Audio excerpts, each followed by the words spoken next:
Good morning, guys. This is your girl, Black Butterfly. So I thought I'd come on and do this video this morning before I go to work. I'm actually about to go to work. I'm taking baby Joe to work this morning because I need to drive her. So I was trying to do this video like yesterday and the day before and on my off days, but I just wanted to chill.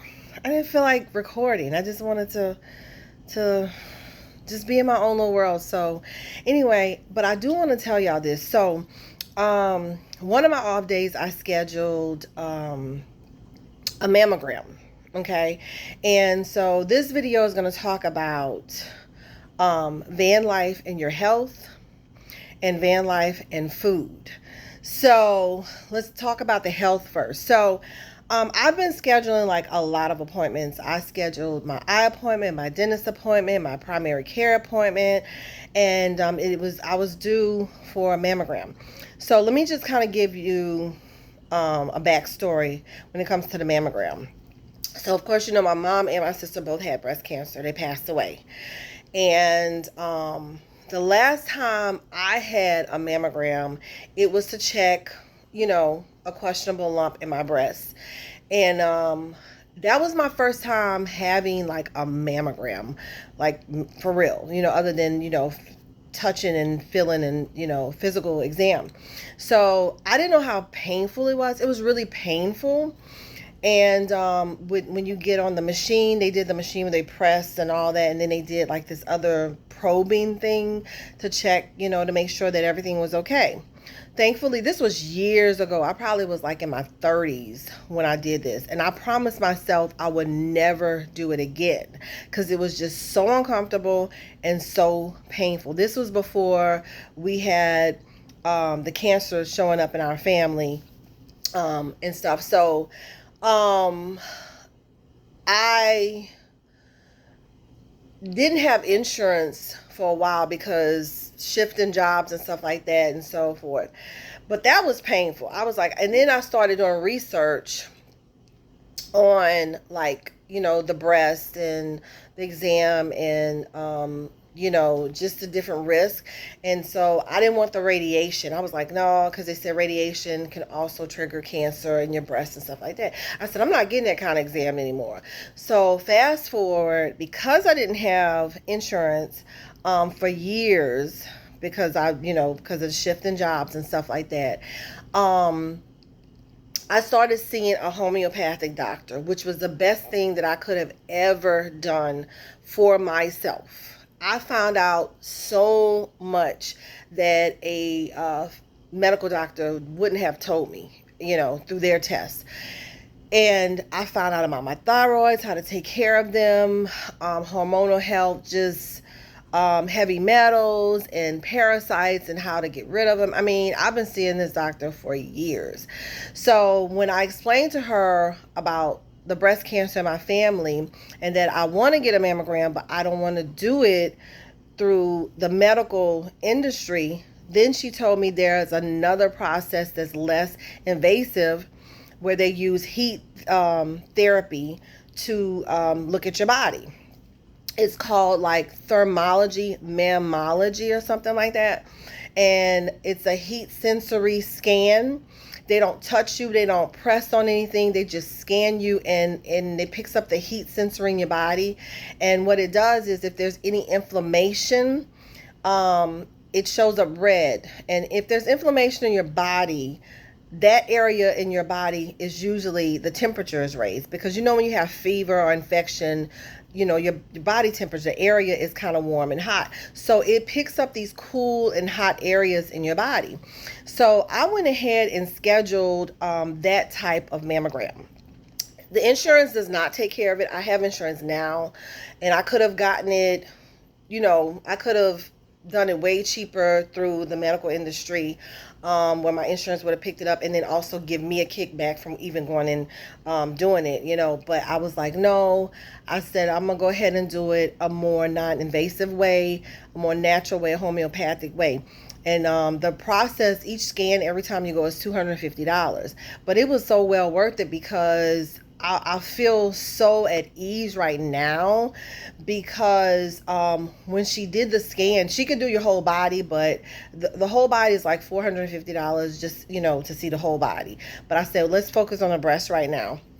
So when she did the breast scan, my breast area showed up blue. Even the little spots and stuff, they were blue. Blue is cool. That means there's no inflammation in the area. I was so happy about that. But this area right here was red, which is where stress can sit in a woman or around this area. And the crazy thing about that was I had been getting massages, and right before this I got a massage with my masseuse, and this is the area she worked because she was like, I don't know what you're carrying, but you need to let it go, give it to God, and don't pick it back up. Well, when you're stressed, inflammation sits in stressed areas as well. So right here where my masseuse worked, it showed up red, and I was like blown away because it was consistent with what the scan picked up. And what I've noticed when you do things homeopathic is there's a consistency with what shows up in your body. Because when I see my regular homeopathic doctor, she just scans your hand, and her scan also picked up the stress in my body. I have to tell you about that another day. It is amazing. So I said all that to say this. I'm thinking about van life, and there's some things that I'm holding back from you right now that I'm going to tell you later on. However, I know that your health is your wealth. And in order for you to have a quality of life, you do have to be healthy. Like, I want to enjoy the activities and the adventures that I do, and I'm trying to get all of my medical attentions, taken care of, if I said that correctly. And being that, in my family, cancer in itself runs high in my family, I wanted to go ahead and take care of that. But I want to tell you about that scan because I'm so blown away by the scan. I'm going to be honest with you. I don't take medication, y'all. I'm trying to get all my appointments out the way. My next appointment is with my medical doctor. We're monitoring my blood pressure. She tried to give me like a PRN medication, but I told him not taking it. I don't take medication. I do everything natural. Even though now I'm eating meat, I actually have only been eating meat for probably like a year, because before that I was like vegetarian, and before that I was vegan. But I'm picky about the meats that I eat and stuff too. So we're going to get into that in a minute, because I wanted to talk about van life and food, because when I did the video on Baby Joe showing the bed, somebody in the comments said, what about food? They're probably trying to wonder, how are you going to store food? I mean, because some people get those Domestic refrigerators and put in their van. I'm be honest with y'all, food is never my main focus when I'm camping or traveling. I'm more focused on adventure. When I'm hungry, I eat. So it depends on what I'm going to be doing, where I'm going to be going, what I have access to easily. So like, if I'm going on a trip and I have food places around, I'll eat out. But as far as camping is concerned, I have a small cooler. Sometimes I'll throw ice in there and throw maybe a few things in there. But a lot of times I don't feel like pulling out the propane stove and cooking. The only time I like doing that is if I'm in this mood where I don't want to deal with civilization and I know I'm just going to be strictly on the campground. If I'm going to be strictly on the campground, most likely I may bring some stuff that I can cook on the propane stove. And when I cook when I'm camping. But when I'm not cooking, I'm like, excuse me, we're going to go get something to eat in town and bring it back, or I'm going to make peanut butter and jelly sandwiches, tuna fish, eat fruit. And I never go camping without water. Water is like the main staple for me, water and fruit. But it can be a pain in the behind storing foods that can like spoil or go bad. So I don't bring a whole lot of that type of food. It just really depends on my camping trip, the activities I'm be doing. Because like, honestly, when I'm camping, I like to go hiking and do all kinds of activities and chill. Food is not the first thing on my priority list. I know I have to eat, but I try not to pack too much food. So as far as when I'm traveling in Baby Joe, I have a bigger cooler that I can store stuff, but it's a pain in the behind because you have to like keep ice and go get ice and just really monitor your food, making sure it's not spoiling. So if I have access to Wendy's where I can get a salad or something like that, I'm going out to eat. I know a lot of people say, they like to monitor the money they spend, but when I'm traveling, I already know how much money I have to spend and that I can afford to eat out. And it doesn't cost much to get a salad. I mean, if you're not eating all day long, you're not spending a lot of money on food. And honestly, you don't think about food when you're playing. When I play hard. I'm going to just tell y'all that much. And when I sleep hard. I'm not thinking about food. And I do like to eat. I am a foodie. But when I'm doing stuff that I'm excited about and I can't wait to do, food is the last thing on my mind. My body has to tell me, hey, you're hungry and you're thirsty.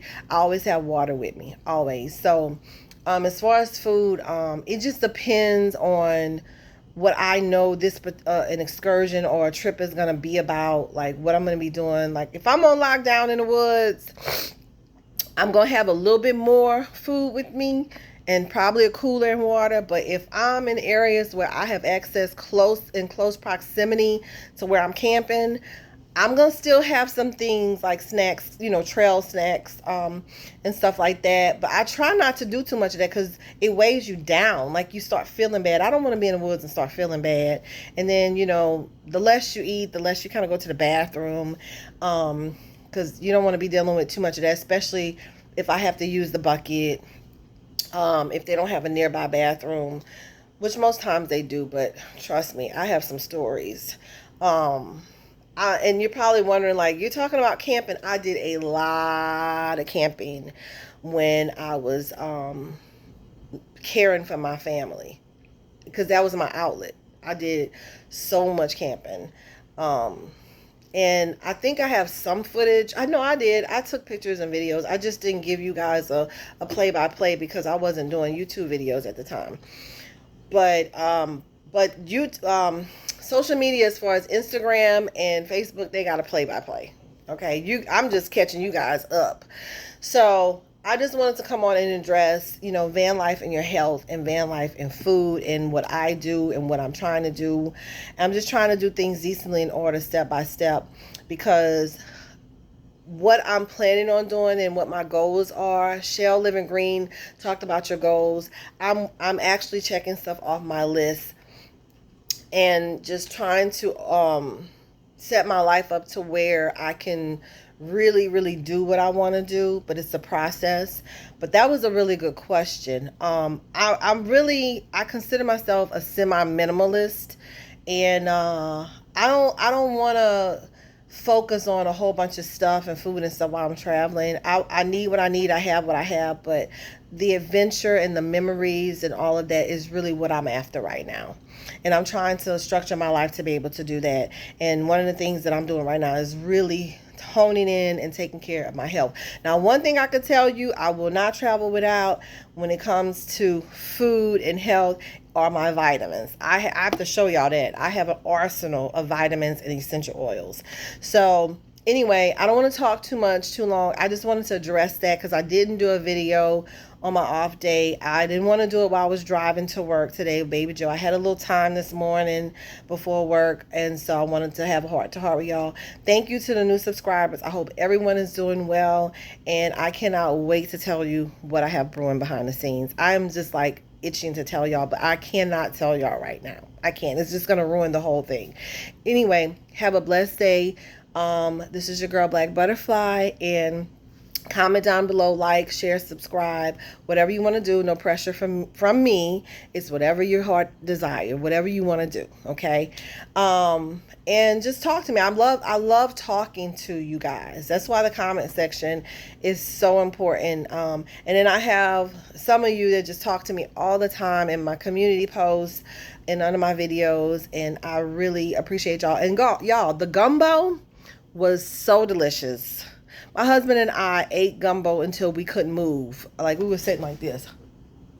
Okay. Couldn't move. Ate too much. It was good, though. I'm not going to even lie to you. But By the way, speaking of my husband, y'all won't see him because he does not do social media in any form, and he does not allow me to put him on social media. I can talk about him, but you won't see him, okay? But he does exist, okay, guys? Anyway, again, have a beautiful day today. Make good choices. Think positive. Let's see what I can add to that. Just have a wonderful day, and anything is possible. This is your girl Black Butterfly signing off, and mwah.